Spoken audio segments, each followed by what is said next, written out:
we've had with you, and we certainly appreciate you. And what we would like for you to do is to give us some background, education, and some of your experiences so that our audience might know more about you and some of the things that have happened to you since you first started with us more than 9 years ago.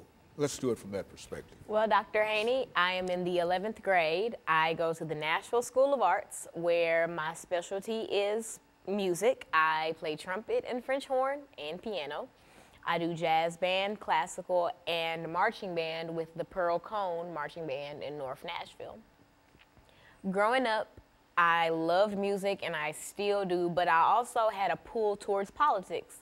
I've always enjoyed learning why our government is set up the way that it is and why laws are established in the process that we go through to get said laws established. And I've always wanted to have a say-so in things, and so my dream is to be a political commentator. I do plan on going to college for it. I'm undecided as of right now, but that is my lifelong dream, and I believe that I will have a show of my own one day. That's basically sums up my background and why I'm on the show, and I feel like the show gives me kind of a head start on giving my opinion and spreading my knowledge to others, because ultimately that's all I want to do. And I feel like I can appeal to my age group a lot better, seeing as they'll probably respond better to someone who looks like them and is of their same, age range, as opposed to listening to Fox News or CNN. Very good. And so, Alana, let's talk about, I think we said that the topic today is the impact of imperialism and colonialism on the African continent. And during the last part of this segment, let's have you to give us some information in reference to the definition of imperialism, colonialism in the African continent, and why this should be important in terms of what we're talking about today. Well, imperialism and colonialism are often confused. Most people think that they're interchangeable, though they are not. Colonialism is a result of imperialism, and imperialism is when a larger, more powerful country takes control of a smaller country. For instance, imperialism could be described as Europe's influence on North America, or Europe's influence on Africa, which we'll be getting into in the next segment. Colonialism, when most people hear it, they think of Jamestown. They think of the early settlers here in the United States, but most people fail to realize that colonialism was a widespread thing, though it came in waves. There was the imperialism around the time of the early United States, and then new imperialism at the end of the 19th century, which is what we'll be focusing on today. And this is when Africa is divided during this period of new imperialism, I think as it was called. This is when British, German, all these forces came in and changed the face of Africa forever. Very good. And so what we'll do, we'll take our first commercial break in the next minute or so.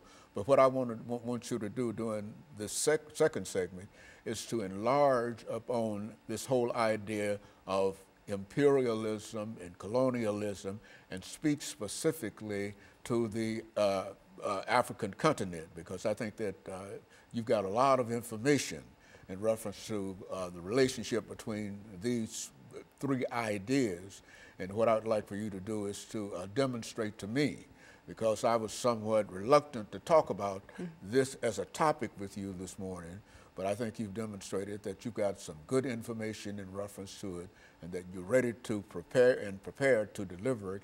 So when we take our first commercial break, we'll come back and we'll give you an opportunity to go full force into telling the audience of the impact of imperialism and colonialism on the African continent.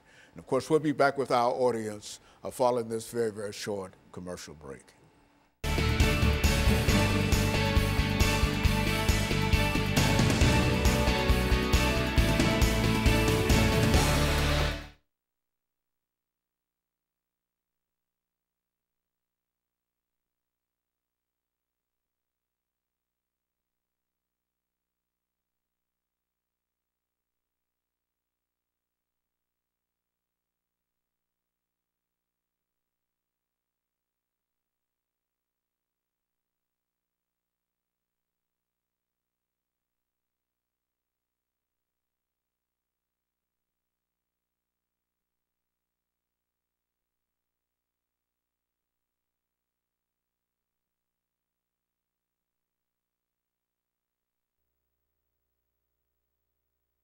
back to the second segment of the show for today, and then we'll talk about the impact of imperialism and colonialism on the African continent. And then we can get into it. We'll have 8 minutes to do. This is going to be 8, right? Yeah, and then 10. Then 10 minutes to do the second. Got it. I think that I'm going to make this segment like leading up to imperialism, and then the 10 minutes like during and after. Okay, yeah, okay. Well, like however you want to do it. Okay. As long as you can keep on doing it and keep on speaking and making noise over there, you don't have any problem. The only problem with television is when it goes silent. Nobody says anything.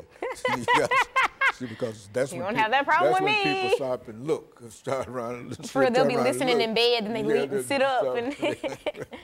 It's gone silent. Oh, you know, television don't go silent.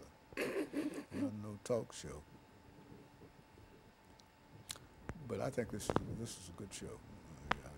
It's demonstrating you got some knowledge and some information that. Did you hear my neck pop? What? Did you hear me pop my neck? Was that your neck? Yeah. I thought that was you. Let me see. Well, I already did. What, you pop it? I just like that. Yeah. Yeah, well.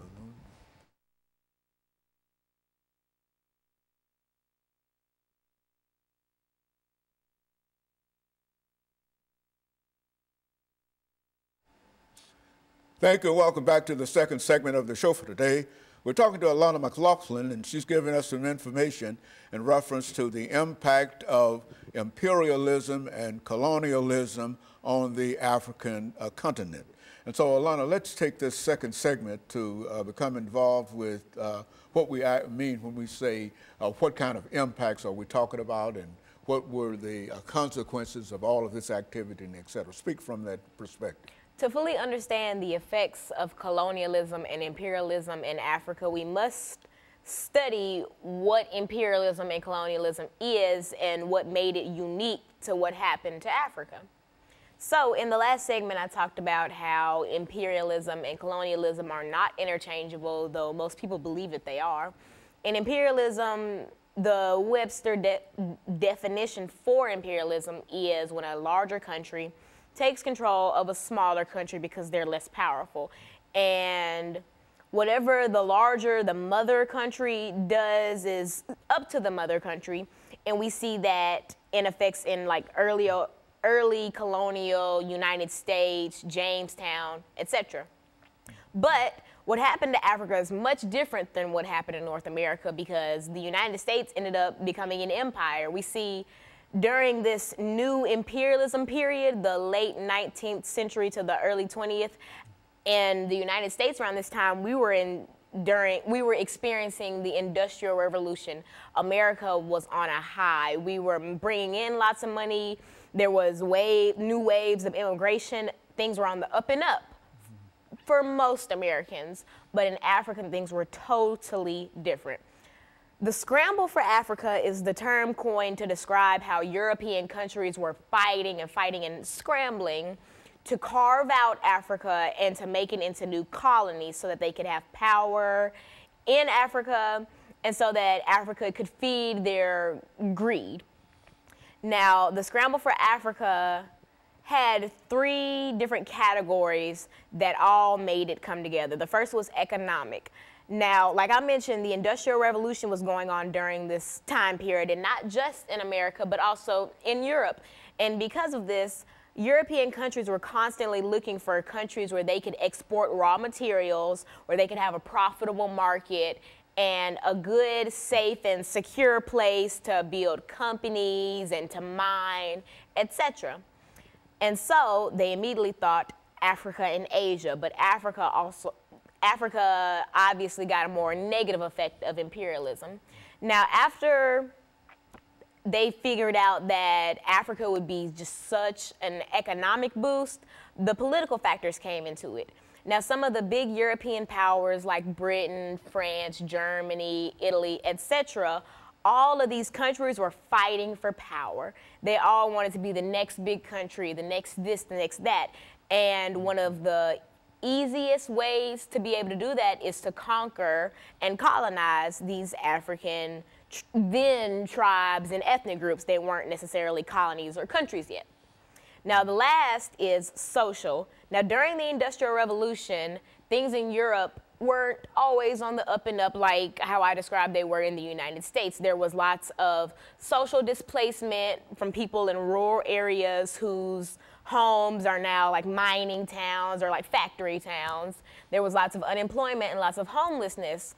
And so initially, even before these European powers discovered the political and all these other sides, all these other positives for colonizing Africa, the first thought that these European countries had was, oh, we're just going to send our surplus population to these settler colonies in Africa, and that'll help with the unemployment and the homelessness. And that was the initial thought. That was what was supposed to happen to Africa. But of course, we see in 2019 that that did not happen. Now, German Chancellor Otto von Bismarck, he kind of knew that since the scramble for Africa was so intense that there would be conflict. And so his way to combat this conflict was to have the Berlin Convention. Now, representatives from all the European countries who would eventually go on to colonize Africa were represented, but there were no representatives from the African continent. And that's going to prove detrimental very, very soon. But in this convention, in this conference, the Berlin Act was birthed, and that basically was a guideline of how to rule the Africans, how to tame them, what to do, how to work with the natives, et cetera, and et cetera. But of course, it was not very accurate because there was no one from Africa present at this. And the biggest thing that came out of the Berlin Convention was the fact that these European powers sat with a big map of Africa and carved out new countries in Africa. So that's how the modern day face of Africa, that's how that came to be. So now that Africa's carved out and now that they have a plan for Africa, they start to put it into action. These European powers are coming over, basically telling these tribes and these groups that, you know, you're under our jurisdiction now.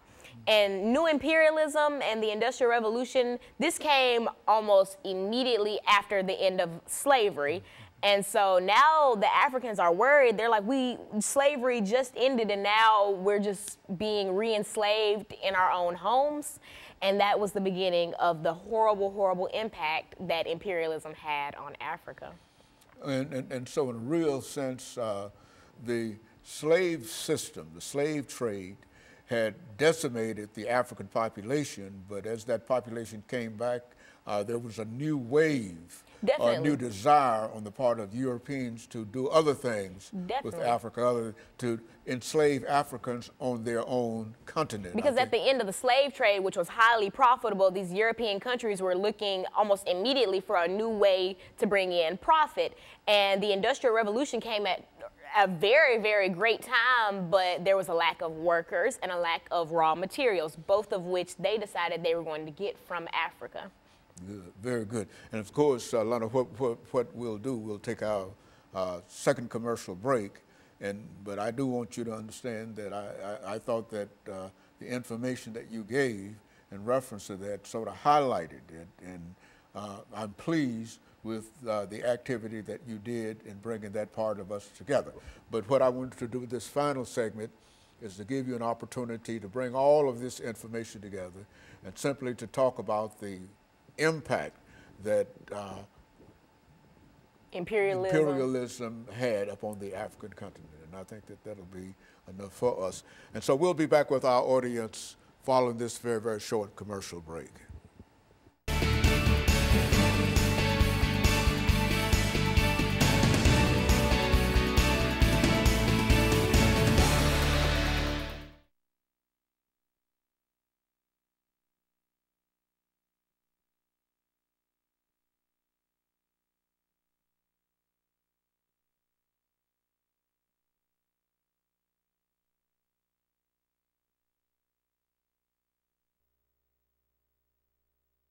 Because sometimes I don't have anything to say in reference to it. So, pull it all together.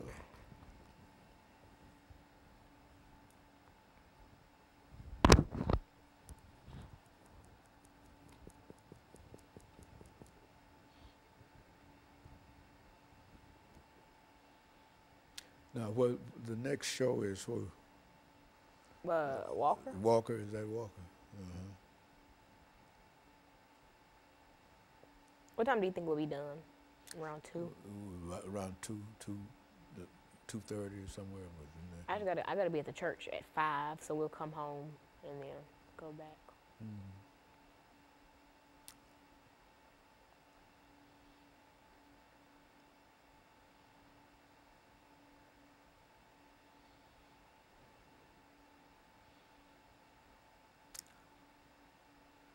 We have to roll that down. That's some time we didn't use, you know that. Oh, I didn't. Yeah. I didn't know. So you don't see it, but I can see it. Yeah, I don't. I'm just going with the flow. Yeah. Well, that's all right.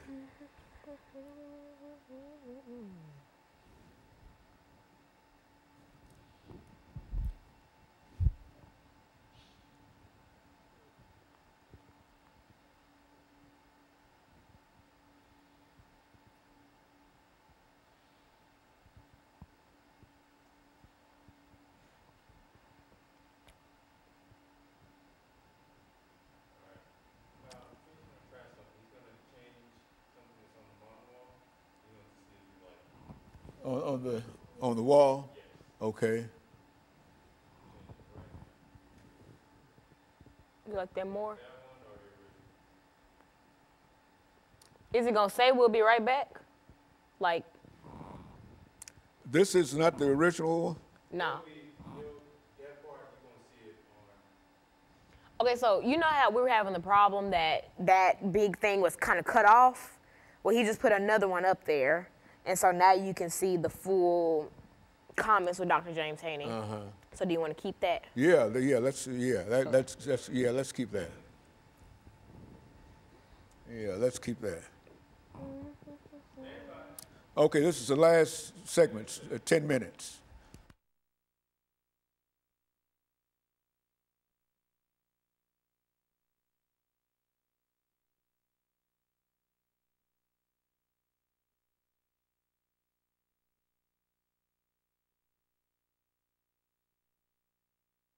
Thank you and welcome back to the final segment of the show for today.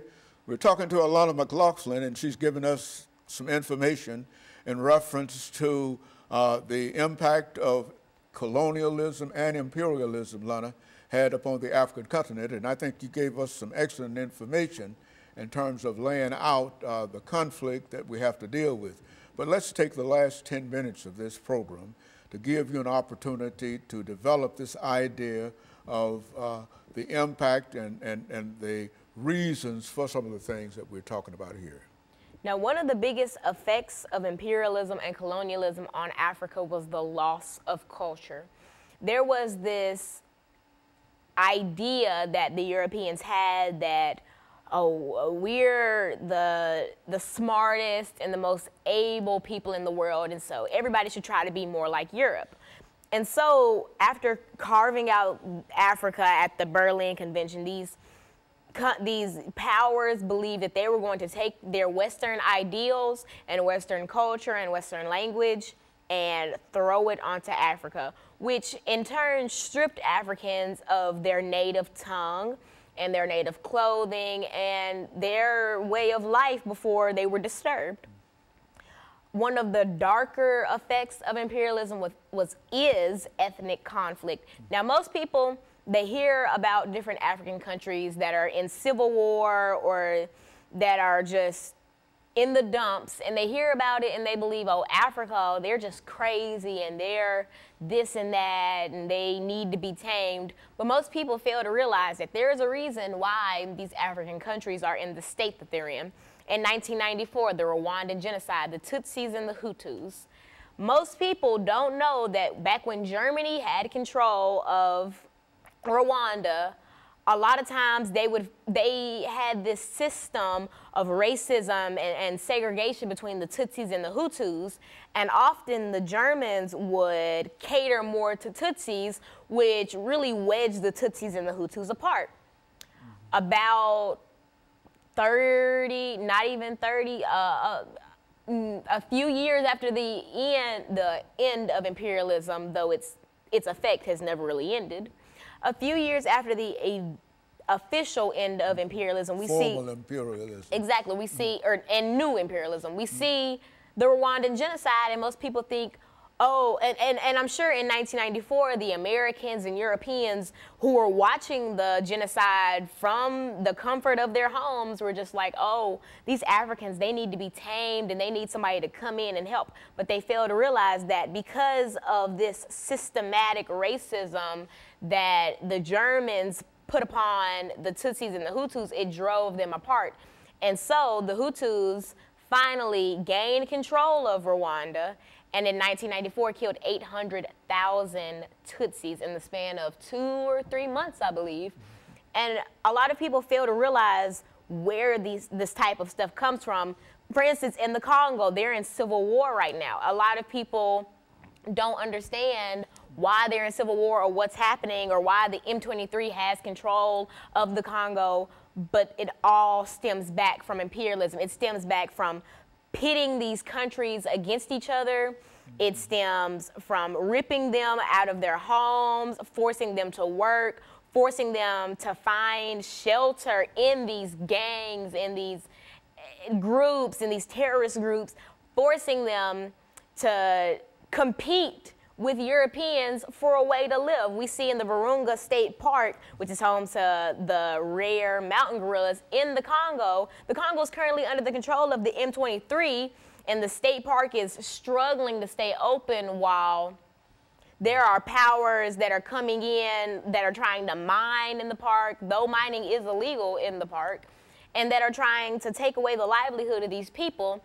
And it just makes me sick that so many outsiders don't realize that Africa as a whole, the continent, did not choose to be the way that it is. And it certainly did not choose to be portrayed the way that it is.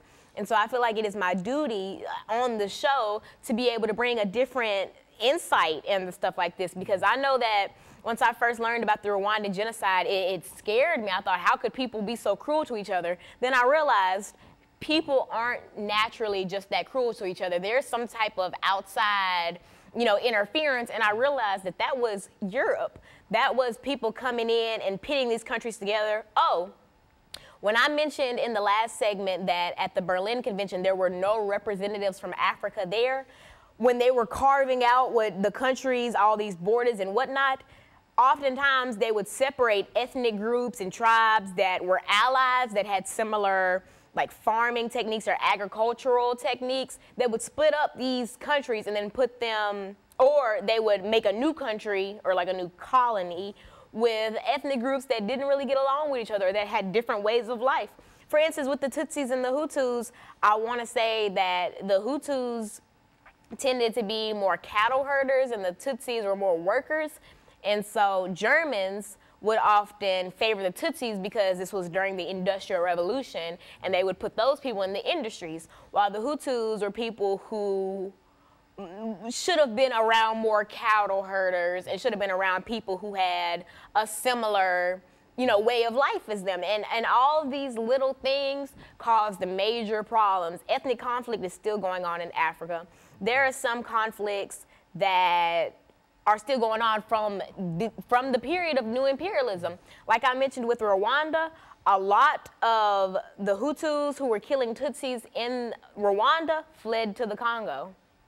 And now we see that the Congo is in civil war. And it's honestly just, it never ends. It's like the domino effect. You come in and you tip this domino, and then all these people are affected and they go on to affect other people, and it never ends. And so when people say that, European powers need to come in and tame Africans, or when Americans say that they need to be Americanized so that they're civilized and so that they can work together, it's not their fault. It is purely because people came into their home, stole land from them, and left them. They took the raw materials from Africa. They took so much gold, ivory, etc., stuff that they were originally trading, but Europe became greedy and they figured, I don't want to trade, this just should be mine. And so they came and they stole land, they stole culture, they stole resources, and they stole happiness.